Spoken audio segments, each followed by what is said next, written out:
الرحیم کفر کے وسوسوں کا کیا علاج ہے؟ کامران صاحب دبئی سے۔ میرے دل میں کبھی کبھی ایسے وسوسے آتے ہیں کہ میں ڈر جاتا ہوں کہ نعوذ باللہ میرا ایمان چلا گیا۔ برائے مہربانی اس کا کوئی حل بتا دیں۔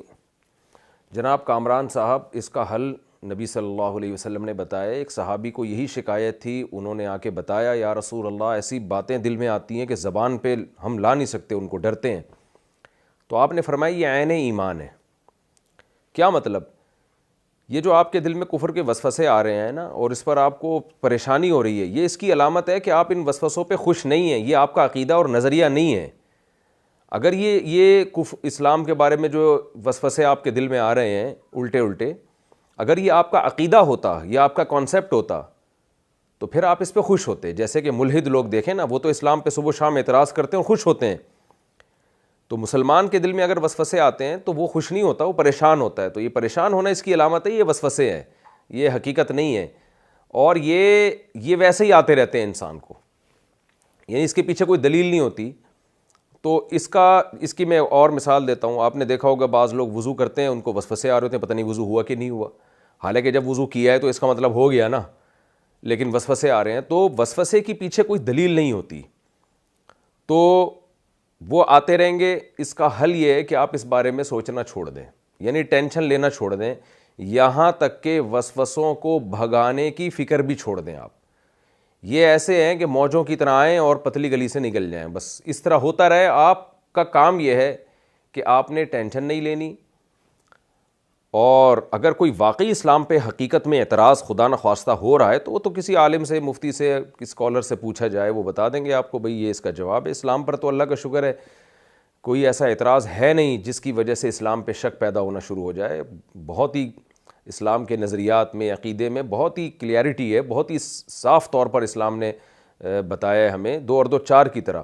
اور اگر آپ اسلام کو چھوڑتے ہیں تو جس چیز کی طرف جائیں گے اس سے بڑے بڑے اعتراضات کھڑے ہوئے ہوں گے اس کے غلط ہونے پر۔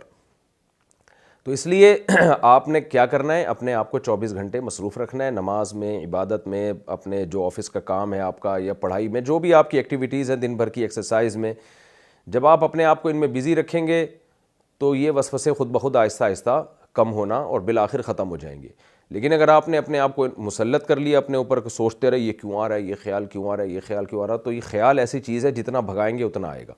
تو اس لیے میں اکثر لطیفہ ہی سمجھ لیں اس کو، لیکن عبرت والا ہے کہ وہ ایک تعویذ دیا نا کسی جعلی پیر نے کسی کو، اور کہا کہ یہ تعویذ جب اثر کرے گا جب گھر میں گھستے ہوئے کالا کتے کا تصور دماغ میں نہ آئے۔ وہ دیہاتی آدمی، وہ کہہ رہا ہے یار گھر میں گھسوں اور کالا کتا دماغ میں نہ آئے، تو کس کے دماغ میں آتا ہے کالا کتا؟ لیکن اس جاہل پیر نے اس کے دماغ میں کالا کتا ڈال دیا۔ اب یہ گھر میں گھس رہا ہے تو کہہ رہا ہے یار یہ کالا کتا کسی طرح سے میں نکالوں، تو جتنا نکالیں گے اتنا آئے گا وہ۔ تو اس کا حل یہ ہے کہ اس کے بارے میں آدمی اپنے آپ کو مصروف رکھے، دماغ وہاں سے خود بخود ہٹ جائے گا۔ تو آپ بھی یہی کام کریں، یا جن لوگوں کو بھی اس طرح کے وسوسے آتے ہیں، حتیٰ کہ میں تو کہتا ہوں جن کو وضو کے وسوسے آ رہے ہیں نا کہ وضو نہیں ہو رہا، وضو پورا مکمل کریں اور اٹھ جائیں وہاں سے، اور پھر یہ خیال آئے کہ یہ وضو کی جگہ خشک رہ گئی ہے تو بولیں رہ گئی ہے تو رہ گئی ہے، ہم اس سے زیادہ کہ مکلف نہیں ہے۔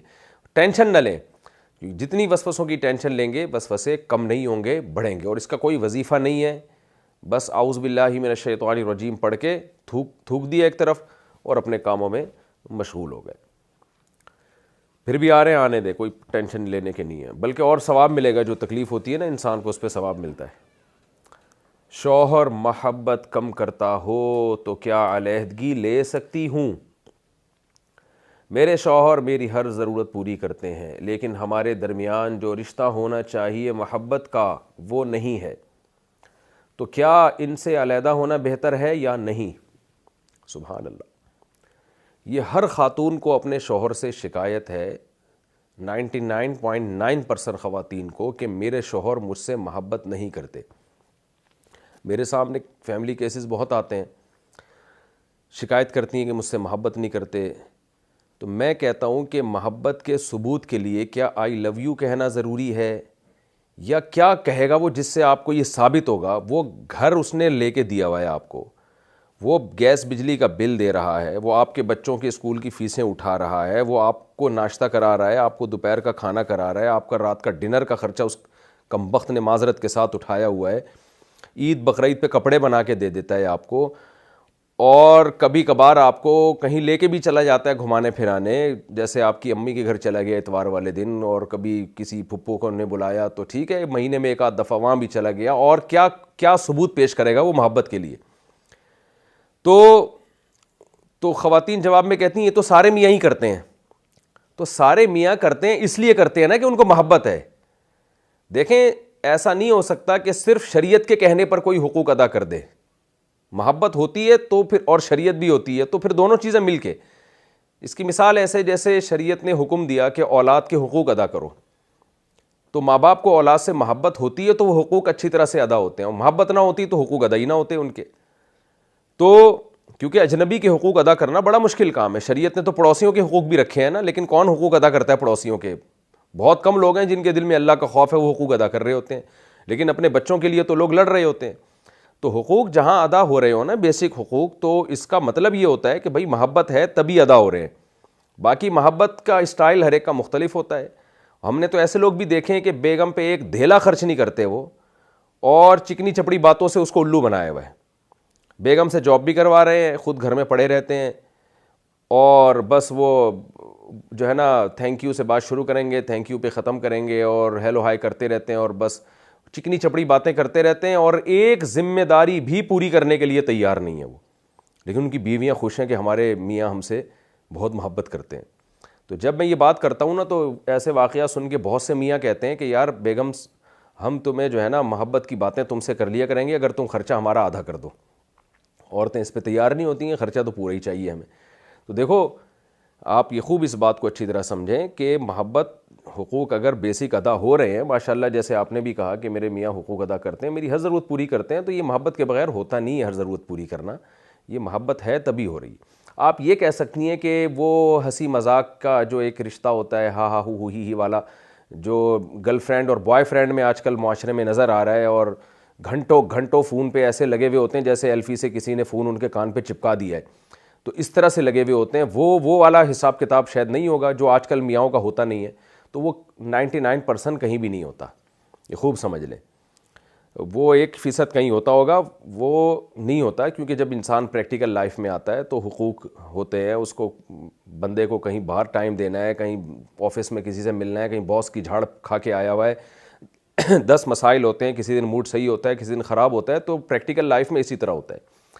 تو اس لیے میں آپ کو مشورہ دے رہا ہوں، شرعی مسئلہ کیا ہے وہ تو میں ابھی بتاؤں گا، لیکن میں مشورہ آپ کو یہ دے رہا ہوں کہ آپ اپنے شوہر کے ساتھ نباہ کریں۔ اللہ نہ کرے آپ نے طلاق لے کے کہیں اور شادی کی تو خالی پیلی کی ہو سکتا ہے محبت بہت زیادہ مل جائے، اور وہ محبت کے ثبوت کے لیے 50 روپے بھی دینے کے لیے تیار نہ ہو آپ کو، اور پھر آپ جو خون کے آنسو روئیں گی کہ یار وہ تو ماشاءاللہ اتنا خیال کرتا تھا اور یہ تو بس ٹرخات کے چلا جاتا ہے۔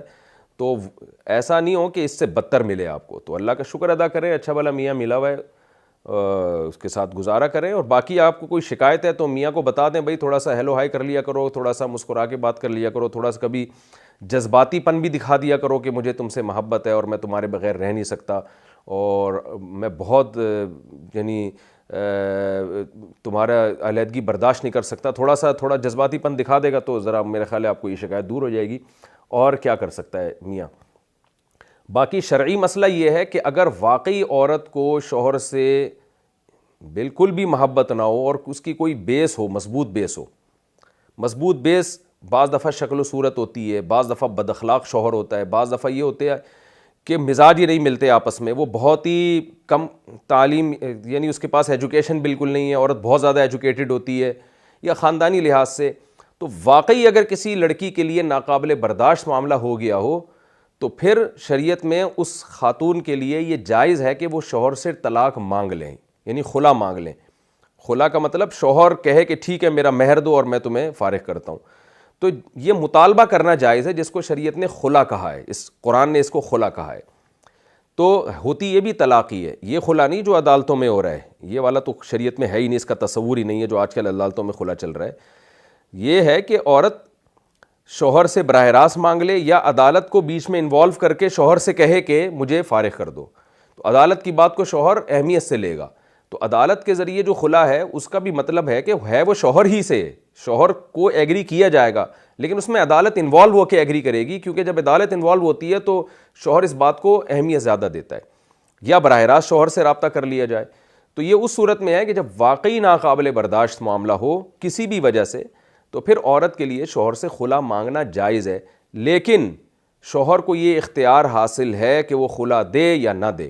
عام طور پر جب بیوی اس طرح کا مطالبہ کرتی ہے اور وہ کسی قیمت پہ شوہر کے ساتھ رہنا نہیں چاہتی، تو شوہر عام طور پر، قرآن کہتا ہے کہ مرد کا مزاج ایسا ہے کہ جب وہ دیکھتا ہے کہ میرا جو مالی نقصان ہوا ہے شادی میں اس کی تلافی ہو رہی ہے، تو مرد اس پہ ایگری ہو جاتا ہے، یعنی قرآن میں اس کا ہمیں اشارہ ملتا ہے، اور خاندان والے بھی بیچ میں انوالو ہوں تو مرد عام طور پہ خلا دے دیتے ہیں کہ بھی ٹھیک ہے، میں خلا کے پیپر پہ سائن کر دیتا ہوں، یا میں زبان سے ڈیورس دے دیتا ہوں، میرا مہر مجھے واپس کرو، یا بچوں کے بارے میں کمپرومائز کرو کہ بچے کہاں رہیں گے۔ تو ایک تمیز سے طریقے سے یہ کام ہو سکتا ہے اگر دونوں کے خاندان یا میاں بیوی تمیز سے محبت سے بیٹھ کے آپس میں بات کریں، یا عدالت دونوں کو تمیز سے بلا کے، محبت سے بلا کے دونوں کو سمجھائے، تو یہ کام آرام سے ہو سکتا ہے۔ لیکن ہمارے یہاں ہوتا نہیں ہے، مار دھاڑ اور پھر بدنامیاں اور وہ جو الزامات فحش ایک دوسرے پر، جو جاہلوں والا ایک ہمارا کلچر، اللہ بچائے ہم سب کو، کہ بن چکا ہے۔ تو لیکن اگر شوہر ایگری نہیں ہوتا، وہ کہتے ہیں میں نہیں چھوڑوں گا، وہ کسی بھی بیس پہ کہتا ہے بھائی میں حقوق ادا کر رہا ہوں، میں نہیں آپ کو طلاق دوں گا، تو پھر یاد رکھیں، پھر آپ طلاق نہیں لے سکتی، پھر نہ عدالت سے لے سکتی ہیں نہ شوہر سے، اگر وہ ایگری نہیں ہو رہا تو پھر آپ کو چاہیے اسی کے ساتھ نباہ کریں، چاہے اچھا لگے نہ لگے، کیونکہ دنیا میں ساری نعمتیں حاصل نہیں ہو جاتی، اچھا لگنے کا تو پھر کچھ بھی نہیں ہے نا۔ آج وہ یہ والا میاں اچھا نہیں لگ رہا، اس سے ڈیورس لی، پتہ چلا وہ تھوڑے دن کے بعد، ایک مہینے بعد وہ اچھا نہیں لگ رہا اب آپ کو، پھر وہ اچھا تو کوئی، یہ تو ایک چسکے ہیں ایک قسم کے۔ تو گھر تو ایسے بسایا جاتا ہے کہ بیسک ضرورتیں پوری ہو رہی ہیں تو بھای گزارا کرو، ہاں شوہر اپنی مرضی سے چھوڑ دے تو ایک الگ بات ہے۔ تو جائز ناجائز کا تو یہ مسئلہ ہے جو میں نے آپ کے سامنے بیان کیا، لیکن مشورہ یہ ہے کہ طلاق شریعت میں بہرحال پسندیدہ کام نہیں ہے، چاہے مرد یا عورت لے، پسندیدہ بہرحال نہیں ہے۔ یہ اس صورت میں ہی ہے جب ناقابل برداشت معاملہ ہو جائے اور حدود اللہ پہ قائم نہ رہ سکیں، مار دھاڑ اور یہ جو آج کل ہوتا ہے، بعض 10 سال سے لڑ کے آدھے ہو گئے، ادھموئے ہو گئے۔ تو ایسی کنڈیشن میں جو آپ کی حالت ہے، آپ کے بیسک حقوق پورے ہو رہے ہیں، آپ اور آپ جیسی خواتین گزارا کریں، بلکہ میں کہتا ہوں کہ اگر حقوق میں کبھی کمی کوتاہی بھی ہو جاتی ہے تو بھی گزارا کریں۔ 100% حقوق دنیا میں کوئی بھی کسی کے بھی ادا نہیں کرتا، نہ شوہر بیوی کے 100% حقوق ادا کرتا ہے، نہ عورت شوہر کے 100% حقوق ادا کرتی ہے، کیونکہ یہ رشتہ بہرحال ایک کمپرومائز پہ ہی ہوتا ہے کہ کچھ عورت گزارا کر لے شوہر کی خامیاں، کچھ شوہر بیوی کی خامیاں گزارا کر لے۔ تو اس میں جو فائدے ہیں نا آپس میں مل کے رہنے میں، یعنی ڈیورس نہ لینے میں، وہ فائدے طلاق لینے سے بہرحال، طلاق لینے میں جو نقصان ہے اس نقصان سے بہرحال وہ فائدے کروڑہا گنا زیادہ ہیں۔ آپ دیکھ لیں اپنے باپ دادا کو، اپنے ماں دادیوں نانیوں کو، کیسے گھر بسایا کرتی تھیں اور اس کی برکتیں کیسی حاصل ہوتی تھیں ان کو، اور ذرا ذرا سی بات پہ علیحدگی کی باتیں شروع ہو جاتی ہیں۔ واٹس ایپ کے ڈیلیٹڈ میسیجز پڑھنے کا حکم۔ کچھ ایپس ایسی ہوتی ہیں جن کے ذریعے اگر کوئی ہمیں واٹس ایپ میسیج بھیج کر ڈیلیٹ کر دے تو ہم اس کو پڑھ سکتے ہیں۔ کیا ایسی ایپ استعمال کرنا جائز ہے؟ بالکل حرام ہے، بالکل ناجائز ہے، اس لیے کہ جب کسی نے میسیج بھیج کے آپ کو ڈیلیٹ کر دیا، اس کا مطلب وہ اپنی بات آپ سے چھپانا چاہتا ہے، وہ نہیں چاہتا کہ آپ اس کو ریڈ کریں، تو پھر بھی آپ کا ریڈ کرنا یہ کسی کی پرائیویسی میں دخل اندازی کے مترادف ہے۔ نبی صلی اللہ علیہ وسلم نے فرمایا، 2 آدمی اگر چھپ کے بات کر رہے تھے اور تیسرا ان کی طرف کان لگا لے تو صب فی اذنیہ صفرا، کما قال صلی اللہ علیہ وسلم، کہ ان کے کانوں میں پگھلا ہوا سیسا ڈالا جائے گا قیامت کے دن۔ تو بہت شدید وعید ہے اس پر کہ ایک آدمی اپنی بات آپ سے چھپا رہا ہے، ٹھیک ہے وہ غلطی ہو گئی، اس نے بھیج دیا، اب اس کو احساس ہوا یاری میں نے غلط چیز بھیجی ہے، وہ ڈیلیٹ کرنا اس کی علامت ہے، وہ نہیں چاہتا کہ آپ اس کی بات کو پڑھیں۔ تو اگر پڑھ بھی لیا ہو آپ نے جلد بازی میں تو بھی اس نے ڈیلیٹ کر دیا، اس کا مطلب وہ اس پہ، اب وہ اس سے گویا ایک طرح کا رجوع کر رہا ہے، تو پھر اس بات کو سننا اور اس کو جو ہے نا ریکوری کرنا۔ اسی طرح یہ جو موبائل میں لوگ کرتے ہیں کہ موبائل شاپ والے لوگ اپنا موبائل بیچتے ہیں، تو ان میں بہت سے موبائل شاپ والے ایسا کرتے ہیں کہ وہ گیلری میں جا کے ان کی تصویریں نکال لیتے ہیں اور بعض دفعہ ڈیلیٹڈ تصویریں بھی ریکور کرتے ہیں وہ، تو یہ بھی آپ کسی کی پرائیویسی میں دخل اندازی کر رہے ہیں، بالکل حرام ہے، ناجائز ہے۔ تو ایسے لوگ اس کے لیے تیار رہیں کہ جو دوسروں کے عیبوں سے پردہ اٹھاتا ہے، حدیث میں آتا ہے کل قیامت میں اللہ اس کے تمام عیبوں کو، اس کے عیبوں سے پردہ اٹھائے گا اللہ تعالیٰ۔ تو آپ جتنی اپنی پرائیویسی چاہتے ہیں نا کہ میرے گناہوں کو اللہ پردہ ڈال کے چھپا کے رکھیں، میرے عیب دنیا کے سامنے نہ آئیں، تو آپ دوسروں کے بھی اتنے ہی عیب چھپائیں۔ یہ بہت زیادہ ہونے لگا ہے کہ کسی بھی کوئی بھی موبائل گیا تو وہ جو ہے نا ڈیلیٹڈ ویڈیو نکال رہے ہوتے ہیں، اس میں لوگوں کے گھر کی عورتوں کی ویڈیوز ہوتی ہیں اور بہت ساری پرائیویٹ چیزیں ہوتی ہیں لوگوں کی۔ تو اسلام نے حکم دیا ہے کہ آپ کسی کی پرائیویسی میں دخل اندازی نہیں دیکھ سکتے، یہاں تک کہ نبی صلی اللہ علیہ وسلم نے فرمایا، صحیح بخاری مسلم کی حدیث ہے، کہ اگر کوئی شخص تمہارے گھر میں جھانکتا ہے، جیسے بعض لوگ ہوتے ہیں نا جھانکتے ہوئے جا رہے ہوتے ہیں کھڑکی سے یا دروازہ کھلا ہوا یوں کر کے جھانک رہے ہیں، تو آپ نے فرمایا کہ اگر گھر کے جو بھی گھر میں رہنے والا شخص ہے اس نے اس کنکر مارا، اس کی آنکھ پھوٹ گئی جھانکنے والے کی، تو آپ نے فرمایا آنکھ کا کوئی زمان نہیں ہے اس کے اوپر۔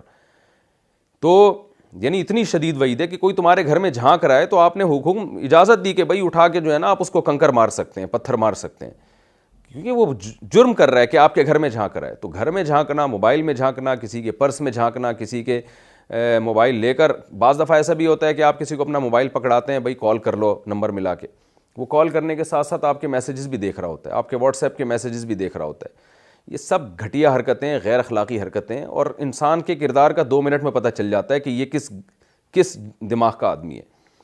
تو ہمارے ایک دوست نے بتایا کہ میں اپنی وائف کے ساتھ کہیں ہنی مون بنانے گئے ہوں گے یا کہیں سفر پہ گئے ہوں گے، تو کہہ رہے میں نا بندے کو پہچان لیتا تھا کہ جو ہم ٹیکسی کرائے پر لیتے تھے یا گاڑی کرائے پر لیتے تھے، ڈرائیور کی آنکھوں کو میں 2 منٹ میں پہچان لیتا تھا کہ بعض ڈرائیور کیا کرتے ہیں کہ وہ نا یہ جو گاڑی میں آگے گلاس لگا ہوتا ہے اس سے جھانک رہے ہوتے ہیں پیچھے خواتین کو۔ تو کہتے ہیں مجھے اندازہ ہوتا تھا کہ جو ڈرائیور اس گلاس کو اوپر کر دیتا تھا نا کہ کسی کی زوجہ پہ یا کسی کی بیٹی پہ یا کسی خاتون پہ میری نظر بھی نہ پڑے، بعض ایسا کرتے ہیں کہ بھئی وہ کیا کرتے ہیں پیچھے چونکہ خاتون بیٹھی ہوئی ہیں تو اب وہ کیا کرتے ہیں بجائے اس کے کہ ہم اس خاتون سے آنکھوں سے آ کے ہماری ٹکرائیں، وہ کیا کرتے ہیں اس گلاس کو موڑ دیتے ہیں اوپر۔ میں نہیں کہہ رہا کہ جو نہیں موڑتے وہ برے ہوتے ہیں، لیکن کہتے ہیں مجھے اس سے اندازہ ہوتا تھا کہ یار یہ آدمی خاندانی ہے، یہ اس کی کوشش کر رہا ہے کہ میری غلطی سے بھی کسی کی بیوی پہ، کسی کی بیٹی پہ، کسی کی بہن پہ نظر نہ پڑے۔ تو آپ کو جو کام دیا ہے وہ یہ دیا ہے کہ آپ ٹیکسی میں اس فیملی کو یہاں سے وہاں پہنچا دیں۔ یہ کام تو نہیں دیا نا کہ آپ ان خاتون کو دیکھنا شروع کر دیں، آنکھ مٹکے شروع کر دیں۔ تو یہ انسان کے کیریکٹر لیس ہونے کی علامت ہوتی ہے کہ وہ اپنے کام سے کام نہ رکھے اور دوسروں کے پرائیویسی میں دخل اندازی دے۔ گھروں میں جا کے دیکھیں آپ، تبلیغ جماعت والے جب گشت کے لیے جاتے ہیں بہت سخت تاکید کی جاتی ہے ان کو کہ دروازے سے بالکل کنارے پہ کھڑے ہوں، ایسا نہ ہو کہ گیٹ کھلے اور آپ کی نظر گھر کے اندر پڑ جائے۔ تو اور 2 نمبر لوگ کیا کرتے ہیں، وہ بیچ میں آ کے کھڑے ہوتے ہیں، بالکل احساس ہی نہیں کرتے کہ کسی کے گھر پہ نظر پڑ رہی ہے، آپ کی نظریں بالکل اندر تک جا رہی ہیں۔ ٹھیک ہے کچھ لوگ غفلت میں بھی ایسا کر رہے ہوتے ہیں، لیکن بہرحال یہ عمل برا ہے۔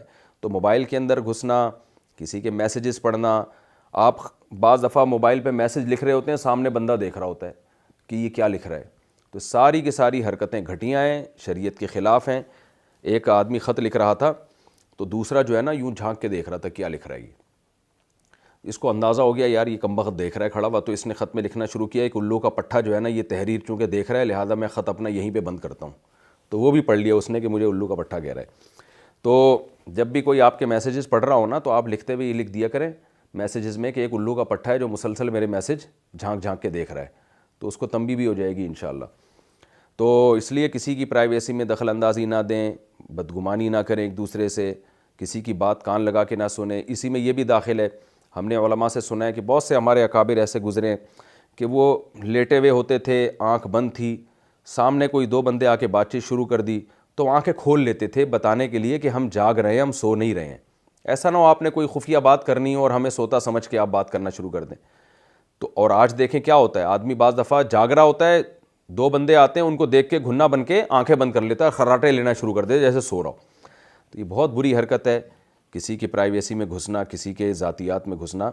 اپنے کام سے کام رکھیں اور جو ہے جیسے آپ یہ چاہتے ہیں کہ اللہ آپ کے عیبوں پہ پردہ ڈالے تو دوسروں کے عیبوں پہ بھی پردہ ڈالیں۔ یہ چونکہ بہت زیادہ مسئلہ چل رہا ہے آج کل، تو اس لیے میں نے، میاں بیوی بھی گھسے ہوئے ہوتے ہیں ایک دوسرے کے موبائل میں، یہ بھی غلط ہے، تو اس لیے میں نے اس پہ ذرا تھوڑی ڈیٹیل سے بات کی ہے۔ سردی میں غسل کی جگہ تیمم کرنا۔ اگر سردی میں رات میں غسل فرض ہو جائے اور گرم پانی میسر نہ ہو تو کیا تیمم کر سکتے ہیں؟ دیکھیں، رات میں اگر غسل فرض ہو جائے تو ٹھنڈے پانی سے نہائیں، اور اگر واقعتاً بیمار ہونے کا خطرہ ہے، دیکھیں بعض دفعہ بیمار ہونے کا خطرہ نہیں ہوتا، ٹھنڈے پانی سے نہاتے ہوئے سستی ہوتی ہے۔ بہت سے لوگوں کو میں جانتا ہوں ٹھنڈے پانی سے نہا سکتے ہیں، بیمار نہیں ہوں گے، لیکن وہ سستی، کیونکہ ٹھنڈے پانی سے نہاتے ہوئے آدمی کو تکلیف بہت ہوتی ہے سردیوں میں۔ تو ایسے موقع پہ جب آپ کو بیمار ہونے کا خطرہ نہ ہو تو سستی کی وجہ سے غسل چھوڑ دینا کبیرہ گناہ ہے، نماز قضا کرنے کا بہت سخت گناہ ہوگا۔ تو آپ ایسے موقع پہ ٹھنڈے پانی سے نہائیں، بے شک آپ کو سستی آ رہی ہے، نہائیں، اچھی طرح ٹاول سے جسم کو پونچھیں، خشک کریں، اور جو ہے وہ کپڑے پہن لیں، آپ انشاءاللہ سردی نہیں لگے گی۔ لیکن یہ کہ اگر واقعی بیمار ہونے کا خطرہ ہے آپ کو تو پھر آپ پانی گرم کریں۔ شہر میں، گاؤں میں، میرا خیال ہے آج کوئی جگہ بھی ایسی نہیں ہے جہاں پانی گرم کرنے کا انتظام نہ ہو، تو بھی آپ کے لیے غسل چھوڑنا جائز نہیں ہے، نہ نماز قضا کرنا جائز ہے، آپ پانی گرم کریں اور گرم پانی سے نہائیں۔ ہاں، یہ اگر گرم پانی سے آپ کا یہ ہے کہ پانی گرم کرنے میں اتنا ٹائم لگے گا کہ نماز کا ٹائم نکل جائے گا، تو کیا پھر تیمم جائز ہے؟ یہ سوال واسع خان نے پوچھا کراچی سے، ان کا نام میں نے نہیں لیا تھا۔ تو خوب سمجھ لیں کہ اگر آپ ٹھنڈے پانی سے نہیں نہا سکتے، یعنی بیمار ہونے کا خطرہ ہے، تو پھر آپ پانی گرم کریں، بے شک ٹائم نکل جائے، تیمم کرنا جائز نہیں ہے، کیونکہ پانی کے ہوتے ہوئے تیمم کی شریعت میں اجازت نہیں ہے۔ تو آپ پانی گرم کریں، جتنا ٹائم گرم ہونے میں لگے گا، اگر بالفرض اس میں وقت نکل گیا تو بے شک نکل جائے، کیونکہ آپ اس سے زیادہ کے مکلف نہیں ہیں۔ اور ویسے بھی اگر کسی کو جنابت کا غسل لاحق ہوتا ہے رات کو، تو اس کو چاہیے یہ سب چیزیں پہلے سے سوچ کے رکھے کہ بھئی میں پانی گرم کرنے میں مجھے اتنا ٹائم لگے گا، تو اتنا پہلے نماز کے لیے اٹھ جائے کہ پانی گرم کرنے کا ٹائم اس میں اس کو مل جائے، پانی بھی گرم کر سکے اور آرام سے نہا کے فجر کی نماز جماعت کے ساتھ پڑھ سکے۔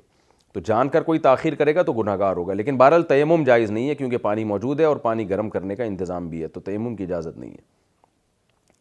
بارش میں کپڑوں پر چھینٹے پڑ جائیں تو کیا حکم ہے؟ اگر سڑک پر بارش کا پانی پڑا ہوا ہو اور اس سے گاڑیاں گزر رہی ہوں، کیا ایسا پانی پاک شمار ہوگا یا ناپاک؟ ایسے پانی کی چھینٹوں کا کیا حکم ہوگا؟ ایسا پانی پاک ہوتا ہے، تو جو بھی راستے کا پانی ہوتا ہے، چھینٹیں پڑ رہی ہیں، بارش ہو رہی ہے، اس میں وہم نہیں کرنا چاہیے، یہ پانی پاک ہوتا ہے۔ ہاں، بالکل ہی گٹر ہے، سامنے ابل رہا ہے اور اس کے چھینٹے آپ کے اوپر واضح طور پر آ کے پڑ جائیں تو پھر اس کو ناپاک سمجھا جائے گا، لیکن نارملی جو راستوں کا پانی ہوتا ہے وہ پاک ہی سمجھا جاتا ہے۔ پر نالے سے گرتے پانی کا حکم۔ کسی گھر کا پرنالہ بہہ رہا ہو اور راستے سے گزرنے والوں پر اس کی چھینٹیں آتی ہوں تو ایسے پانی کا کیا حکم ہے؟ رافع خان کراچی سے۔ ایسا پانی بھی پاک ہے بھائی، برساتی پرنالے جو گر رہے ہوتے ہیں اس کی چھینٹیں آ رہی ہیں تو پاک ہی سمجھا جائے گا، وہ ناپاک نہیں ہے، جب تک کہ اس میں واضح طور پر گندگی کی بدبو نہ آ رہی ہو، اسمیل نہ آ رہی ہو، اس کا رنگ ہی نہ چینج ہو چکا ہو۔ مثال کے طور پر کسی چھت پہ گوبر پڑا ہوا ہے بہت زیادہ، اور جو پانی آ رہا ہے پرنالے کا وہ صاف پتہ چل رہا ہے کہ یعنی گوبر کی اسمیل آ رہی ہے اس کے اندر، یا گوبر کا کلر آ رہا ہے بہت واضح، اس میں وہم نہیں کرنا چاہیے۔ وہمی لوگوں کا تو پھر ساری زندگی وہ کلابازیاں ہی کھاتے رہیں گے پرنالوں کو دیکھ دیکھ کے، تو ایک عجیب دین کو مذاق بنا دیتے ہیں وہمی لوگ۔ تو واضح طور پر کہیں اتنا جیسے چھت میں جو ہے نا پورا کلر اس پانی کا چینج ہو جائے اور گندگی کی وجہ سے یہ اسمیل آ رہی ہو تو پھر اس کو ناپاک سمجھا جائے گا، ورنہ عام طور پہ جو برساتی پرنالے ہوتے ہیں جو چھتوں سے پانی گر رہا ہوتا ہے تو اس میں اس تحقیق کی ضرورت نہیں ہے کہ اوپر کیا پڑا ہوا ہے، تو ویسے بھی بہتا پانی شریعت میں پاک ہوتا ہے، تو اس لیے یہ پانی پاک ہی سمجھا جائے گا۔ موزوں پر مسح کا طریقہ۔ اگر کوئی وضو کے بغیر موزے پہن لے پھر جب وضو کرے تو موزوں پر مسح کر لے تو کیا وضو ہو جائے گا یا پہلے پورا وضو کرنا چاہیے؟ نیز مسح کرنے کا طریقہ کیا ہے؟ ہدایت اللہ صاحب کشمیر سے۔ عام موزوں پہ تو مسح جائز نہیں ہے، جن پر مسح جائز ہے ان پر 24 گھنٹے کے اندر جو مسح جائز ہے یعنی 24 گھنٹے تک، تو وہ پورا وضو کرنا ضروری نہیں ہے اس میں۔ اگر کسی نے پاؤں دھو کے موزے پہن لیے اور پھر بعد میں پورا وضو کر لیا تو بھی ٹھیک ہے، تو صرف پاؤں دھو کے موزے پہن لیے تو بھی ٹھیک ہے، اور 24 گھنٹے جو ہوں گے وضو ٹوٹنے کے بعد سے 24 گھنٹے شمار ہوں گے، یعنی پہلے پاؤں دھلے ہوئے ہوں، پھر آپ موزے پہنیں، اور اس کے بعد جب کسی کی ہوا خارج ہو گئی یا پیشاب کر لیا تو اب یہاں سے 24 گھنٹے شروع ہوں گے. تو 24 گھنٹے کے بعد وہ پھر دوبارہ جو ہے وہ 24 گھنٹے تک وہ ان موزوں پر مسح کر سکتا ہے اگر مقیم ہے، اور اگر مسافر ہے تو 72 گھنٹے تک اس پہ اس پہ مسح کر سکتا ہے. اور مسح کا طریقہ کیا ہے؟ مسح کا طریقہ یہ ہے کہ دایاں اور بایاں ہاتھ گیلا ہوتا ہے انسان کا، گیلا کر کے یہ جو انگلیاں ہیں نا، یہ دائیں ہاتھ کی انگلیاں جو ہے دائیں پاؤں پہ، اور بائیں ہاتھ کی انگلیاں بائیں پاؤں پہ، ایسے انگلیاں بچھا کے ایسے یوں کر کے اوپر کی طرف کھینچ لے تو بس اس سے مسح ہو جائے گا. ایک دفعہ کافی ہے یہ. پوری زندگی نفل پڑھنے کی منت مانی ہو تو کیا ہم کفارہ دے سکتے ہیں؟ میں نے ایک منت مانی تھی کہ اگر یہ کام پورا ہو گیا تو میں 4 رکعت نماز پوری زندگی پڑھوں گی. پھر وہ کام ہو گیا. میں 10 سال تک وہ نفل پڑھتی رہی، لیکن اب میری شادی ہو گئی ہے، گھر بار کی مصروفیات ہیں جس کی وجہ سے وہ کبھی رہ جاتی ہے. میرا شوہر بھی کبھی غصہ ہوتا ہے کہ اتنی لمبی لمبی نمازیں نہ پڑھا کرو. تو کیا میں اس منت کا کفارہ ادا کر سکتی ہوں؟ سعدیہ صاحب پشاور سے. دیکھیں، اگر آپ نے منت دل میں مانی تھی، زبان سے الفاظ نہیں کہتے تو پھر تو آپ پر کچھ بھی لازم نہیں ہے. لیکن اگر آپ نے زبان سے الفاظ کہے تھے کہ میں 4 رکعت پوری زندگی نماز پڑھوں گی، تو بظاہر اس کا مطلب یہی ہے کہ روزانہ، یعنی روزانہ میں پوری زندگی 4 رکعت نماز پڑھوں گی. تو آپ پر پھر یہ منت لازم ہو گئی ہے. آپ پر لازم ہے کہ آپ ڈیلی 4 رکعت نماز پڑھیں. شوہر کو اس سے روکنے کی اجازت نہیں ہے، کیونکہ لازم اور واجب چیزوں میں شوہر کی اطاعت جائز نہیں ہے. باقی شوہر کو جو اشکال ہے اتنی لمبی لمبی نمازیں نہ پڑھا کرو، تو وہ لمبی نہ پڑھیں، آپ مختصر پڑھ لیں. اس کو اتنی لمبی کھینچنے کی کیا ضرورت ہے؟ آپ مختصر پڑھ لیں یہ 4 رکعتیں. سورہ فاتحہ پڑھیں، ایک چھوٹی سی سورت پڑھ لیں، رکوع سجود کی 3 دفعہ تسبیحات پڑھ لیں اور سلام پھیر لیں 4 رکعت کے بعد. تو لیکن آپ کو یہ پڑھنی پڑے گی، اس کا کوئی کفارہ نہیں ہے. اور جو آپ چھوڑیں گی تو اس کی قضا بھی آپ پر لازم آ جائے گی، جتنی رکعتیں آپ چھوڑیں گی. تو اس لیے اس طرح کی منتیں ماننی نہیں چاہیے. منت ماننے سے پہلے کسی عالم سے مشورہ لے لینا چاہیے کہ بھئی یہ میں منت ماننا چاہتا ہوں یا چاہتی ہوں، یہ ٹھیک بھی ہے یا نہیں ہے. تو اپنے اوپر خامخواہ کی آپ نے ایک پابندی لگا دی ہے، لیکن بہرحال اب اس کو پورا کریں، اس کا اللہ انشاءاللہ آپ کو بہت اجر دے گا.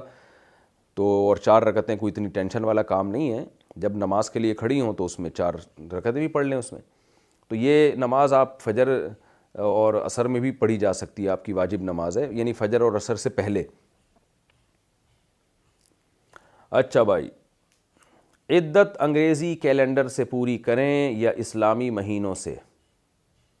اگر کوئی خاتون عدت میں ہو تو اسلامی مہینے کے اعتبار سے عدت پوری کرے گی یا انگلش کیلنڈر کے لحاظ سے؟ سائمہ لاہور سے. دیکھیں، شریعت کے تمام احکام اسلامی کیلنڈر سے، انگریزی مہینوں سے نہیں ہیں. تو عدت بھی اسلامی مہینوں سے پوری ہوگی، لیکن اس میں کوئی فرق اتنا ہے نہیں.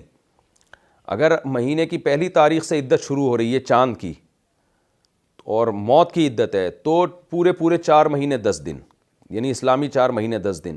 اس میں مہینہ 29 کا ہو یا 30 کا ہو، اس سے کوئی فرق نہیں پڑے گا. جتنے بھی مہینے 29 کا ہو تو وہی ایک مہینہ کہلائے گا، 30 کا ہو تو ایک مہینہ کہلائے گا. لیکن عام طور پر خواتین کی عدت، جو موت کی عدت ہے شوہر کی، وہ مہینے کے درمیان سے ہی شروع ہو رہی ہوتی ہے. تو ایسی صورت میں پورے 130 دن مکمل کر لیں.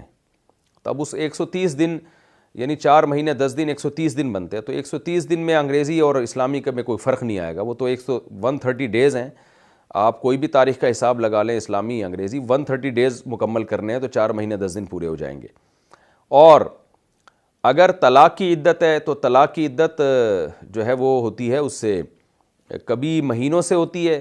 جس عورت کو مینسز ہی نہ آتے ہوں تو اس کی عدت ہوتی ہے 3 مہینوں سے، تو وہ بھی 90 دن مکمل کر لیں آپ. اور اگر مہینے کے شروع میں پہلی تاریخ کو جیسے عدت شروع ہوئی ہے تو پھر 3 مہینے اس طرح سے شروع کر لیے جائیں کہ اسلامی 3 مہینے، چاہے وہ 29 کے ہوں یا 30 کے ہوں. لیکن عام طور پر ایسا ہوتا نہیں، تو 90 دن کا سیدھا کا حساب ہے، وہ آپ نے مکمل کر لیا. لیکن جن خواتین کو حیض آتا ہے، اکثر ظاہر ہے جوان عورتوں کو جو مینسز آتے ہیں عام طور پر، یہ تو بوڑھی خواتین کے لیے کہ جن کو مینسز آنا ہی بند ہو جائیں. تو جن کو مینسز آتے ہیں تو انہوں نے 3 مینسز مکمل کرنے ہیں. اب اس میں بھی انگریزی اور اسلامی کا کوئی فرق نہیں ہے. تو مینسز 3 جب کمپلیٹ ہو جائیں گے تو ان کی عدت پوری ہو جائے گی. شوہر کو قرض دیا ہو تو کیا واپسی کا مطالبہ کر سکتی ہوں؟ ایک شخص اپنی بیوی سے قرضہ لیتا ہے اور کہتا ہے کہ میں کچھ عرصے میں واپس کر دوں گا. اس عرصے میں اس نے واپس نہیں کیا تو اس نے کہا میری گاڑی تم رکھ لو، اب وہ تمہاری ہو گئی، اب مجھے تمہیں قرضہ واپس کرنے کی ضرورت نہیں ہے۔ لیکن پھر وہ کچھ ٹائم بعد اپنی اسٹیٹمنٹ کو چینج کرتا ہے اور کہتا ہے کہ نہیں، یہ میں تمہیں نہیں دوں گا، پھر کہتے ہیں کہ یہ تمہاری ہو گئی۔ تو کیا بیوی کا اپنے شوہر سے اپنا قرضہ مانگنا جو کہ اس کی اپنی ذاتی کمائی سے ہے، کیا یہ غلط ہے؟ اس بارے میں شرعاً کیا حکم ہے؟ نہیں جی، غلط نہیں ہے، قرضہ کوئی بھی کسی کو دے تو مانگ سکتا ہے۔ لینے والے کو چاہیے کہ وہ یہ سوچے کہ جب ایک نے مجھ پر احسان کیا، مجھے ضرورت تھی، میری ضرورت پوری کی، تو مجھے چاہیے کہ میں اس کو بڑھ چڑھ کے واپس کروں۔ یعنی نبی صلی اللہ علیہ وسلم تو قرضہ لینے کے بعد بڑھا کے واپس کیا کرتے تھے، وقت پہ بھی واپس کرتے اور اضافی بھی دیتے۔ سود جب ہوتا ہے جب پہلے سے ایگریمنٹ ہو کے اضافہ کر کے دینا ہے، جب ایگریمنٹ نہ ہو تو پھر قرض لینے والے کو چاہیے اضافہ کر کے دے۔ تو شوہر کو اگر آپ نے قرضہ دیا تو شوہر کو چاہیے کہ وہ ٹائم سے پہلے دے دے، اور یہ بات کہ یہ گاڑی تمہاری ہو گئی، نہیں تو چلو تمہاری نہیں ہے، تو یہ اس کی علامت ہوتی ہے عام طور پر کہ وہ گڑبڑ کرنا چاہ رہا ہے شاید۔ لیکن بہرحال دیکھیں، شوہر میں فرق ہوتا ہے، بعض شوہر بہت اچھے ہوتے ہیں، بعض لالچی ہوتے ہیں۔ تو اگر آپ کے شوہر آپ کے بیسک حقوق پورے کر رہے ہیں تو میاں بیوی کا رشتہ ایسا ہے کہ ان باتوں کی بیس پہ اس رشتے کو بہرحال خراب نہیں کرنا چاہیے۔ تو آپ ایسا ایٹیٹیوڈ نہ دکھائیں کہ جس سے یہ لگے کہ شوہر کو کہ یہ لالچی ہے۔ تو آپ اپنے پیسے مانگیں، دے دیں، ٹھیک ہے، نہیں دیں تو آپ کے شوہر اگر ویسے اچھے ہیں، یعنی ویسے نارملی مالی معاملات میں اچھے ہیں، سخی ہیں، آپ پہ خرچ کرتے ہیں دل کھول کے، تو پھر عورت کو بھی چاہیے کہ اگر شوہر کو ضرورت ہے تو وہ بھی دل کھول کے اس پہ خرچ کرے۔ میاں بیوی کا رشتہ اصول اور قانون سے نہیں چلتا، یہ آپس میں محبت اور ایک دوسرے کا خیال رکھنے والا رشتہ ہے۔ ہمارے حضرت نے فرمایا کہ ایک کیس آیا ہمارے پاس کہ شوہر بیوی پہ خرچ کرتا تھا جیسے کہ عام طور پر اچھے لوگ کر رہے ہوتے ہیں۔ تو کسی وقت شوہر کو علاج کے لیے پیسوں کی ضرورت پڑ گئی، علاج بھی بچوں کا کرنا تھا، نہیں تھے بیچارے کے پاس، بیگم مالدار تھی، اس نے دے دیے کہ چلو جی یہ بچوں کے لیے پیسے لے لو۔ اب وہ پیسے دے کے بیگم صاحبہ واپس مانگ رہی ہیں کہ میں نے بچوں کی مد میں آپ کو جو علاج کے لیے پیسے دیے تھے تو وہ واپس کریں مجھے۔ ہمارے حضرت کو بہت غصہ آیا اس پہ کہ بھئی بچے تمہارے بھی تو ہیں نا، اگرچہ شوہر کی ذمہ داری ہے بچوں پہ خرچ کرنا، لیکن اب وہ بیچارہ مالی حالات اس کے خراب ہو گئے، بیوی مالدار ہے، تو کیا ہو گیا اگر آپ نے اس کے ساتھ تعاون کر دیا؟ تو اتنا بھی نہیں ہونا چاہیے نیمو نچوڑ انسان کو۔ تو میاں بیوی ایک دوسرے پہ ہاتھ ان کو کھلا رکھنا چاہیے۔ بعض صحابیہ اپنے شوہر پہ صدقہ کیا کرتی تھیں، مالدار تھیں، شوہر غریب تھے لیکن اچھے شوہر تھے، انہوں نے کہا چلو جی ہم آپ کے ساتھ تعاون کر لیتے ہیں۔ تو اس میں اتنا زیادہ قانون کی پابندیاں کہ جی چونکہ انہوں نے مجھ سے فلاں ٹائم پہ 50 روپے لیے تھے تو چونکہ شریعت میں حکم یہ ہے کہ 50 روپے واپس کرنا لازم ہے جب کوئی مانگے، تو اس سے کیا ہوتا ہے کہ اچھا آدمی اگر ہے، واقعی سخی ہے، تو اس کا دل پھر بیوی کی طرف سے خراب ہوتا ہے کہ بھائی یہ لالچی عورت ہے۔ لیکن بعض میاں ہوتے لالچی ہیں تو ان کو تو نچوڑنا چاہیے۔ وہ تو پھر جو بندہ لالچی ہونا، میرا مزاج یہ ہے کہ پھر اس کے ساتھ اچھا نہیں ہوتا۔ جیسے ہوتے ہیں معاشرے میں آپ کو ایسے لوگ ملتے ہیں، ہر وقت بھکاری بن کے پیسے مانگ رہے ہوتے ہیں، ادھر کھا گئے، ہیرا پھیری کر رہے ہوتے ہیں، اپنی ذمہ داریاں پوری نہیں کر رہے ہوتے۔ تو چونکہ وہ خود اپنی ذمہ داریاں پوری نہیں کرتے تو پھر ان کے ساتھ انسان کو اسی طرح ہی چلنا چاہیے جیسے وہ خود ہیں۔ جیسے حدیث میں آتا ہے نا، لا توکی فیوقع علیک، نبی نے حضرت عائشہ سے فرمایا عائشہ اگر تم اللہ کی راہ میں روک روک کے خرچ کرو گی تو اللہ بھی گن گن کے دے گا۔ تو اللہ کا بھی یہ اصول ہے کہ اللہ کنجوسوں کے ساتھ بھی کیلکولیشن کر کے چلتا ہے، سخیوں کے ساتھ اللہ بغیر کیلکولیشن کے دیتا ہے۔ تو ایسے ہی میاں بیوی کا رشتہ ہے کہ اگر شوہر اچھا ہے، سخی ہے، تو پھر اگر اس کو پیسوں کی ضرورت پڑ گئی ہے، عورت دل کھولے بھائی یہ سونا لے لو، یہ آپ کی، ہم بھی آپ کے ہی ہیں، یہ سارا میرا اور آپ کا مال بچوں کے پاس ہی آنا ہے، میں مر گئی تو بھی بچوں کے پاس جائے گا، آپ مر گئے تو بھی بچوں کے پاس جائے گا، تو یہ میرا تیرا کیا ہوتا ہے؟ تو ایسے کھلا دل رکھنا چاہیے۔ اور اگر شوہر کنجوس قسم کا آدمی ہے تو پھر پورا اس کو ناپ کے رکھنا چاہیے، تول کے رکھنا چاہیے کہ یہ ہے کتنے کا، اس کی ویلیو ہے کتنی اور یہ باتیں کتنی کر رہا ہے۔ تو پھر مالی معاملات میں جو ہے نا، یعنی آپ کی سادگی سے پھر کوئی ناجائز فائدہ نہ اٹھائے، یہ نہیں ہونا چاہیے۔ تو مجھے نہیں پتا آپ کے میاں کس ٹائپ کے ہیں، بظاہر تو انشاءاللہ اچھے میاں ہی لگ رہے ہیں مجھے، تو اس لیے اگر واقعی بیچارہ مجبور ہو گیا ہے آپ کا شوہر تو اس کو تھوڑا سا مہلت دے دیں، کیونکہ وہ ٹوپیاں جو کرا رہا ہے نا کہ یہ گاڑی لے لو، چلو یہ گاڑی نہیں لو، تو بعض دفعہ ٹوپیاں کراتا ہے انسان 2 نمبری کی وجہ سے، بعض دفعہ ٹوپیاں اس لیے کرا رہا ہوتا ہے مجبور ہوتا ہے۔ تو اب یہ فیصلہ آپ نے کرنا ہے کہ آپ کے میاں کسی حادثے کا شکار ہو گئے ہیں، مالی غربت کا شکار ہو کے ٹوپی کرا رہے ہیں، یا یہ کہ ہیں ہی ٹوپی ٹائپ کے آدمی ہے۔ تو اگر ٹوپی ٹائپ کے آدمی ہے تو پھر ان کو مہلت نہ دیں، آپ بولیں بھائی یہ ایک بات کرو، گاڑی دو یا پیسے دو، تو جو دینا ہے لکھ کے دے دو مجھے تاکہ بعد میں مکرے نہیں آپ۔ اور اگر اس ٹائپ کے آدمی نہیں ہیں، اچھے آدمی ہیں، تو ان سے بولیں چلو یار معاف کیا میں نے، آدھا معاف کر دیں، آدھا دے دو آدھا معاف کیا، اس طرح کا کچھ کر لیں۔ سسرال میں جھاڑو پونچھا لگانا اور برتن دھونا سب گھر والوں کی خدمت کرنا.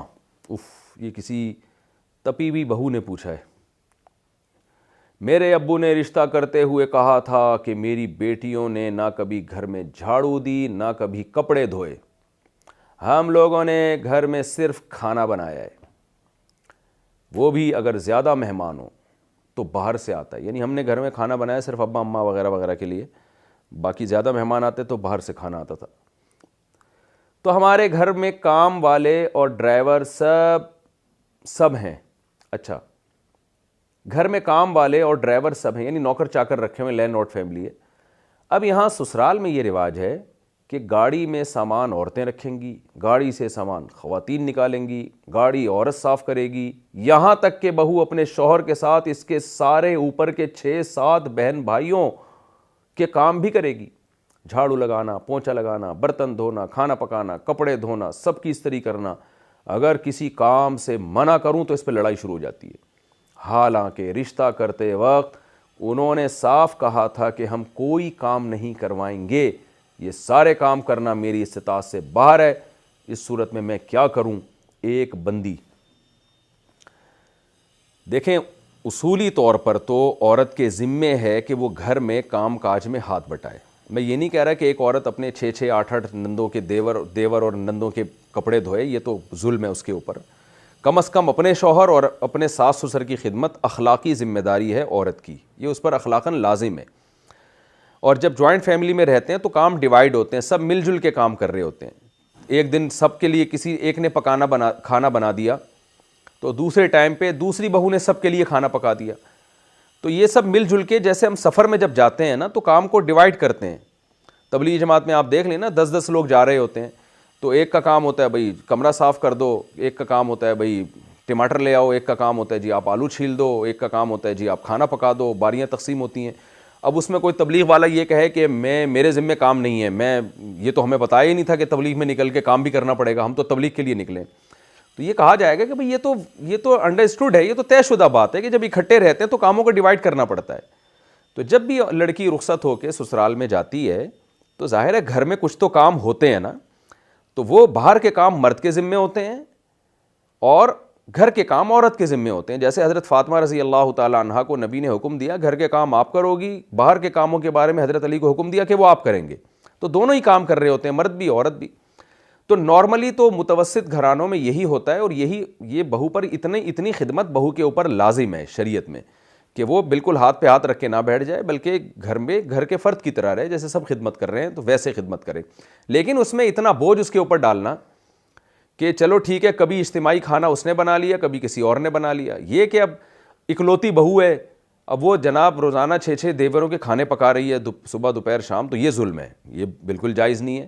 کیونکہ اجتماعی جب رہتے ہیں تو اجتماعی میں سب ایک دوسرے کا خیال کر رہے ہوتے ہیں. یہ نہیں ہوتا کہ ایک ہی پہ سارا ووٹ ڈال دیا جائے, جیسے ایسا نہیں ہوتا کہ اب تبلیغ جماعت میں نکلتے ہیں تو ایک ہی آدمی پہ سارا ووٹ ڈال دیا جائے. یہ کوئی بھی پکنک کے لیے, تفریح کے لیے جب سب لوگ اکٹھے نکلتے ہیں تو سب کام ایک دوسرے میں ڈیوائڈ کر رہے ہوتے ہیں. تو بہو پہ اتنا ووٹ ڈال دینا کہ وہ ہر ایک کے کھانے بنائے گی, ہر ایک کے کپڑے دھوئے گی, یہ تو بالکل ہی غلط ہے. دیور کو چاہیے کہ بھائی تو اپنے کام خود کر لیا کرو. اگر وہ بھابھی اپنی خوشی سے کر دے تو اچھی بات ہے, نہیں تو آپ خود کیا کرو, اس کے اوپر کیوں ڈال رہے ہو. یہ نندوں کو تو چاہیے, وہ تو خود خاتون ہیں, ان کے تو ذمے ہے کہ وہ خود اپنے کام خود کریں وہ. اور اگر کسی وقت بھابھی ساری نندوں کے کام کر لے تو پھر کوئی نند بھی بھابھیوں کے کام کرے, وہ ڈیوائڈ کریں پھر اس کام کو. تو نارملی تو شریعت کا بھی یہی حکم ہے, عرف میں بھی یہی چل رہا ہے. لیکن اگر کوئی لڑکی کسی لینڈ لارڈ فیملی سے تعلق رکھتی ہے, بعض مالدار لوگ ہوتے ہیں تو ان کے گھروں میں نوکر چاکر ہوتے ہیں, لڑکیاں گھروں کے کام نہیں کرتی, اونچے گھرانوں کی لڑکیاں ہوتی ہیں, مالدار لڑکیاں ہوتی ہیں, تو پھر فقہا نے یہ بات واضح کی ہے کہ پھر ایسی صورت میں اس لڑکی سے جس کو آپ ایسے خاندان سے لے کر آ رہے ہیں اس سے آپ گھر کے کام نہیں لے سکتے. تو پھر شریعت میں اس لڑکی پر واجب نہیں ہے.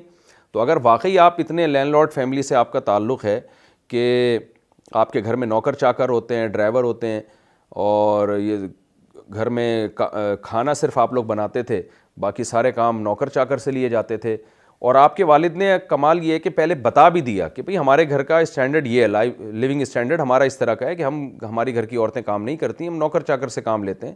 تو اگر اللہ نے کسی کو مالی وسعت دی ہو تو یہ بھی ٹھیک ہے. ظاہر ہے پیسہ اللہ جب دیتے ہیں تو حدیث میں آتا ہے ان اللہ یحب ان یرا اثر نعمتہ علی عبدہ, اللہ یہ چاہتے ہیں کہ اس کی نعمت کے اثرات اس پہ نظر آئیں، تو اللہ نے کسی کو مالی وسعت دی اور اس بیس پر اس نے ملازم رکھ لیے ہیں تو بھی ٹھیک ہے۔ تو اگر آپ کے گھر میں ملازم ہیں اور آپ لوگ پوچھا ووچھا نہیں لگاتے تھے، گھر میں رواج نہیں ہے آپ لوگوں کے یہاں، دولت ہے اللہ نے اہل ثروت میں بنایا ہے، تو پھر آپ کے سسرال کے لیے اس طرح کے کام آپ سے لینا یہ جائز نہیں ہے، یہ ظلم کے زمرے میں آئے گا۔ بلکہ فقہاء نے یہاں تک لکھا ہے کہ کسی لڑکی اگر ایسے مالدار گھرانے سے جہاں خادم تھے تو الٹا شوہر پر لازم ہوگا کہ وہ بیوی کے لیے کسی خادم کا انتظام کرے، کیونکہ وہ خود کام کے عادی نہیں ہے، ایسے لینڈ لارڈ فیملی سے ان کا تعلق ہے۔ اور خاص طور پر یہ گھر کے باہر کے کام کے گاڑی کا سامان بھی بیوی بیگم اٹھا کے گھر میں لے کے جائے گی، یہ تو ویسے ہی غیرت کے بھی خلاف معلوم ہوتا ہے۔ یہ کام تو غریب گھرانوں میں بھی مرد خود کر رہے ہوتے ہیں، غریب گھرانوں میں بھی یہ کام مرد خود کرتے ہیں، گھر کے باہر کے، یہ تو باہر میں آتا ہے نا، گاڑی تو باہر ہوتی ہے، یا چلے گاڑی گیرج میں آ چکی ہے تو بھی ویٹ اٹھانے والے جتنے کام ہیں، وزن والے کام ہیں، وہ اکثر مرد کرتے ہیں، وہ خواتین نہیں کر رہی ہوتی۔ تو اس لیے اگر آپ لینڈ لارڈ فیملی سے آپ کا تعلق ہے تو پھر شوہر کے لیے آپ سے پوچھا لگوانا، جھاڑو لگوانا اور برتن دھلوانا یہ سب چیزیں جائز نہیں ہیں۔ اس خاص کنڈیشن کی بات کر رہا ہوں، ایسا نہ ہو کہ ساری دنیا کی ساری بہویں بالکل اپاہج ہو کے بیٹھ جائیں کہ کوئی لازم نہیں ہے، تو بہت ہی کوئی لینڈ لارڈ فیملی سے تعلق ہے تو ٹھیک ہے، ورنہ نارملی تو یہ سب چیزیں سب کر رہے ہوتے ہیں اور سب پر اخلاقی ذمہ داری بھی ہے۔ تو پھر آپ کے شوہر آپ پہ ظلم کر رہے ہیں تو باقی کریں کیا؟ اپنے شوہر کو یہ مسئلہ بتا دیں، فتویٰ بھی لے سکتی ہیں آپ جامع رشید سے یا بنوری ٹاؤن سے یا دارالعلوم کرنگی سے کہ بھئی میرا تعلق ایسی فیملی سے ہے تو کیا میرا شوہر میرے لیے خدمت لے سکتے ہیں، تو فتویٰ ان کو دکھا دیں۔ شوہر میں اگر اللہ کا خوف ہوگا تو سمجھ میں آ جائے گی بات، خوف نہیں ہوگا تو آپ کو پتہ ہے کہ پولیس تو یہ کام کرتی نہیں ہے، پھر آج کل یہ کام بس پھر کیا کرنا ہے آپ نے یہ آپ جانیں، آپ کے گھر والے جانیں، میں نے تو شرعی مسئلہ بتا دیا آپ کو۔ گھر میں بے نمازی سے کیسا رویہ رکھیں؟ اگر پورے گھر میں کوئی ایک شخص ایسا ہو جو نماز کا پابند ہو، باقی اس کے ماں باپ بہن بھائی کوئی نماز نہیں پڑھتا، تو کیا اس کے لیے جائز ہے کہ ان کے ساتھ سخت رویہ اختیار کرے یا ڈانٹ پیٹ کرے کہ وہ بھی نماز پڑھیں؟ محمد ثقلین چنیوٹ سے۔ نہیں جی، آپ کے لیے جائز نہیں ہے۔ گھر کا سربراہ تو ماتحتوں پہ سختی کر سکتا ہے، جو سربراہ نہیں ہے ماتحت ہے، آپ تو خود ماتحت ہیں اپنے گھر والوں کے، تو آپ کے لیے سختی کرنا بالکل جائز نہیں ہے۔ اللہ کا شکر ادا کریں کہ پورے گھر میں اللہ نے آپ کو نماز کی توفیق دی، اس پہ مضبوطی سے قائم رہیں اور اپنے والدین بہن بھائیوں کو محبت سے پیار سے سمجھاتے رہیں، گھر میں ہو سکے تعلیم کا انتظام کریں، ان کے لیے دعا کریں، بس اتنا کافی ہے۔ سختی کرنا آپ کے لیے ٹھیک نہیں ہے، اس سے فائدے کے بجائے الٹا نقصان ہوگا اور نہ آپ کے پاس اس کی اتھارٹی ہے۔ نماز میں قبلہ رخ پاؤں رکھنے کا حکم۔ میرے پاؤں میں چوٹ لگی ہے اور ڈاکٹر نے پاؤں سیدھا رکھنے کے لیے کہا ہے، میں نماز کے لیے قبلہ رخ پاؤں رکھتا ہوں، اس میں کوئی حرج تو نہیں ہے؟ محمد احمد یو پی سے۔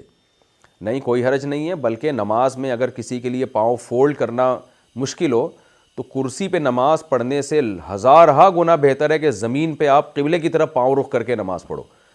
تو اس لیے ایسے موقع پہ آپ زمین پہ بیٹھیں اور قبلے رخ پاؤں کریں، کوئی گناہ نہیں ہے انشاءاللہ اس میں۔ نارملی حالات میں تو قبلے کی طرف پاؤں کرنا ٹھیک نہیں ہے، لیکن اس کنڈیشن میں بالکل جائز ہے۔ کرسی پہ بیٹھنے سے بہتر ہے آپ زمین پہ بیٹھ کے پاؤں قبلے رخ کر لیں، وہ ٹھیک ہے۔ 4 مہینے کی جگہ چلے سے واپس آ جانا، سبحان اللہ۔ 4 مہینے کی جماعت میں گیا تھا اور گھر کی کسی پریشانی کی وجہ سے چلہ لگا کر واپس آ گیا۔ لوگ کہہ رہے ہیں کہ تو اللہ کے راستے کو ٹھوکر مار کے واپس آیا ہے، اس بارے میں رہنمائی فرمائیں۔ بھائی کسی پریشانی کی وجہ سے واپس آئے ہیں تو ٹھوکر مارنا نہیں کہلائے گا اس کو۔ کوئی احرام باندھ کے تو نہیں گئے تھے نا کہ جب تک وہ طواف زیارت نہ ہو جائے تو جب تک وہ قربانی نہ ہو جائے تو احرام کھل ہی نہیں سکتا۔ تو اس لیے جب آپ اللہ کے راستے میں گئے ہیں تو بہتر تو یہی ہے کہ اس کو کمپلیٹ کریں، کیونکہ اس سے بڑی بے برکتی ہوتی ہے۔ ہم نے دیکھا ہے بعض لوگ چلے کے لیے جاتے ہیں، 10 دن میں ہی کلابازیاں کھانا شروع کر دیتے ہیں، درمیان میں بھاگ آتے ہیں، تو حرام نہیں ہے لیکن بے برکتی کا ذریعہ ہے۔ جب ایک کام کی نیت کی ہے تو اس کو کمپلیٹ کرنا چاہیے، تو اس لیے بے برکتی ہوتی ہے، اس سے دوبارہ پھر نکلنے کی توفیق نہیں ملتی۔ یہ سارے فسادات اپنی جگہ، لیکن بہرحال گناہ نہیں ہے، گناہ کے لیے تو شرعی دلیل چاہیے نا۔ تو اور دوسرے ساتھیوں پہ برا اثر پڑتا ہے، آپ گئے 4 مہینے کے لیے چلے میں آ گئے تو دوسروں کا بھی دل کرتا ہے بھاگنے کا، تو وہ بھی ایک نحوست ہوتی ہے، اس کی بھی ایک الگ بے برکتی ہوتی ہے۔ تو اس لیے جب کوئی جماعت میں جتنے ٹائم کے لیے نکلا ہے تو اپنے نفس کو مار کے کتنی ہی ٹینشن ہو اس کو کمپلیٹ کرنا چاہیے، تاکہ اس کی اللہ کے راستے میں جو وقت لگا ہے اس کی برکتیں حاصل ہوں۔ لیکن اگر آپ کو کوئی پریشانی تھی تو پریشانی واقعی اس نوعیت کی تھی کہ واپس آنا پڑتا تھا تو پھر ٹھیک ہے، یہ تو تبلیغی اکابر ایسے میں میرا خیال ہے جانے کی اجازت دے دیتے ہیں، کوئی زبردستی نہیں کرتے. تو اور اگر وہ اس نوعیت کی پریشانی نہیں تھی تو چھوٹی موٹی پریشانیاں تو ہر ایک کے ساتھ ہوتی ہیں، تو پھر آپ کو واپس نہیں آنا چاہیے تھا. لیکن بہرحال واپس آ گئے ہیں. تو لوگوں کا یہ تانا دینا کہ ٹھوکر مار کے واپس آئے، یہ تانا بہرحال دینا ٹھیک نہیں ہے. لیکن تھوڑا سا تانا تو میرا خیال ہے بنتا ہے نا. اس لیے بنتا ہے کہ اس طرح اگر لوگ درمیان میں بھاگ کے واپس آنے لگیں تو پھر بہت سارے لوگ بھاگ جائیں گے. تو تھوڑا بہت آپ بھی برداشت کر لیں، تھوڑا لوگ برداشت کریں، تو کوئی درمیانی راہ اختیار کریں. میں یہ نہیں کہہ رہا کہ بالکل لوگ بھی کچھ آپ کو نہ کہیں، تو تھوڑا سا لوگ ٹھوکر مارنے کے بجائے ہلکا لفظ استعمال کر لیں. لوگ کہیں کہ یار غلط کیا آپ نے، آپ کو چاہیے تھا ٹائم پورا کرتے، بس اتنا کہہ دیں کافی ہے. اور اگر واقعی آپ کو کوئی پریشانی تھی جو بہت ہی خطرناک، جیسے ایسا ہو کہ آپ اگر نہیں آتے تو پیچھے نقصان ہوتا، پھر تو بعض کنڈیشن میں واپس آنا لازم بھی ہو جاتا ہے. جیسے آپ کے بوڑھے باپ بیمار ہو گیا، اس کا علاج کرنا ہے، کوئی پیچھے ہے نہیں، تو پھر تو آپ کے لیے واپس آنا واجب ہے. اور ایسے میں تبلیغ کے اکابر بھی آپ کو حکم دیں گے بھائی آپ جاؤ. تو یہ ایسی کوئی شرعی عذر ہو پھر ایک الگ بات ہے. 21 سال میں شادی کا قانون. ہندوستان میں ایک نیا قانون لا رہے ہیں جس میں 21 سال کی لڑکیاں ہی شادی کر سکتی ہیں، اس سے پہلے نہیں کر سکتی. کیا 21 سال میں شادی کرنے سے زیادہ فائدہ ہے یا شرعی اعتبار سے اس سے پہلے شادی کرنے میں زیادہ فائدہ ہے؟ ساجد ظفر انڈیا سے. دیکھیں، جب تک اسلام کا ایک قانون اگر موجود ہونا تو پھر کسی بھی ملک کا قانون اس کے اگینسٹ وہ مسلمانوں پر لازم نہیں ہوتا، جبکہ اس میں اس کنٹری کو نقصان بھی نہیں ہے. تو اگر ہندوستان میں یہ قانون ہے کہ 21 سال سے پہلے آپ شادی نہیں کر سکتے تو ٹھیک ہے، آپ اس نکاح کی رجسٹریشن نہ کرائیں. جیسے پاکستان میں قانون ہے کہ 18 سال سے پہلے شادی نہیں کر سکتے، لیکن ہم نے دیکھا ہے لاکھوں لوگ شادی کر رہے ہیں. گاؤں دیہاتوں میں تو 13 سال میں آج بھی لڑکیوں کی شادیاں ہو رہی ہیں. وہ رجسٹریشن نہیں کراتے کیونکہ اس سے پہلے نکاح رجسٹر نہیں ہوتا. تو اسلام میں نکاح کی رجسٹریشن کوئی ضروری کام نہیں ہے، تو پھر بھی شادی کر لیں آپ. یہ 2 گواہ ہیں، پبلک بلائیں، ایجاب و قبول ہوا، نکاح ہوا. پورا بلوچستان میں میرا خیال ہے آدھے سے زیادہ نکاح کی رجسٹریشن نہیں ہے، اور وہ سارے اسی طرح نکاح کر رہے ہیں. تو یہ ایسی یعنی ان کو بنانے دیں، وہ اپنے ایک سیکولر کنٹری ہے، وہ اپنے حساب سے بنا رہا ہے. ہو سکتا ہے اس کے پیچھے کوئی لاجک ہو. وہ اپنا کام کریں، آپ اپنا کام کریں. آپ نہ مانیں، آپ رجسٹر نہ کریں، آپ ایجاب و قبول کر کے نکاح کر لیں. اسلام میں نکاح تو اتنا آسان ہے بھائی، چیزیں سیدھا گواہ بلاؤ، ایجاب و قبول کرو، چلو جی ہو گئی شادی. زنا کے لیے دنیا میں کوئی قانون نہیں ہے. زنا ہر عمر کی لڑکی کر رہی ہے، تو نکاح کے لیے پابندیاں کہاں سے اسلام برداشت کرے گا؟ تو اس لیے مسلمانوں کو چاہیے کہ وہ اپنے کلچر کو ان طرح کے قوانین سے چینج نہ کریں. رجسٹریشن بعد میں کرا لیں اس کی، تو سب کچھ ہو جاتا ہے. رجسٹریشن وغیرہ بعد میں ہو جائے گی، تو نکاح پہلے کر سکتے ہیں، کوئی حرج نہیں ہے. بلکہ شریعت میں ترغیب ہے، لڑکی جب بالغ ہو جائے، لڑکا بالغ ہو جائے تو ان کا نکاح کرو. اس سے ان کی صحت بھی اچھی ہوگی اور زنا سے بھی بچیں گے. اس عمر میں ٹوٹ کے محبت ہوتی ہے، عشق جیسی محبت ہوتی ہے میاں بیوی میں، تو اتنی عمر میں جا کے شادیاں کرتے ہیں، وہ جذباتی نکاح کے ختم ہو جاتے ہیں. تو اس لیے یہی اصل عمر ہے نکاح کرنے کی. تو اس لیے مسلمانوں کو چاہیے کہ وہ اپنے پیغمبر کی تعلیمات پر عمل کریں اور قانون بھی نہ توڑیں. گورنمنٹ کا جو قانون ہے، میں نہیں کہہ رہا اس کو توڑیں، تو وہ یہی ہے کہ رجسٹر نہ کرائیں اس نکاح کو، تو باقی نکاح کر لیں. تو اس میں کوئی بھی نہیں پوچھتا. اور کس کو پوچھیں گے؟ پورا بلوچستان جا کے دیکھو آپ، 13 سال میں لڑکیوں کی شادیاں ہو رہی ہیں. ٹھیک ہے، بعض جگہوں پہ ظلم بھی ہوتا ہے، وہ تو پھر بڑی عمر کی لڑکیوں پہ بھی ظلم ہوتا ہے، لیکن اکثر تو الحمدللہ ہمارے معاشرے میں خیر غالب ہے. تو اس کے بڑے اچھے نتائج ہیں، ہو رہا ہے الحمدللہ. تو وہ رجسٹر ہی نہیں کراتے. کمرے میں قرآن ہو تو کیا ہم کپڑے تبدیل کر سکتے ہیں؟ جس کمرے میں قرآن شریف رکھے ہوں کیا اس کمرے میں کپڑے بدل سکتے ہیں یا نہیں؟ محمد یحییٰ راجستھان انڈیا سے. جی جناب، بدل سکتے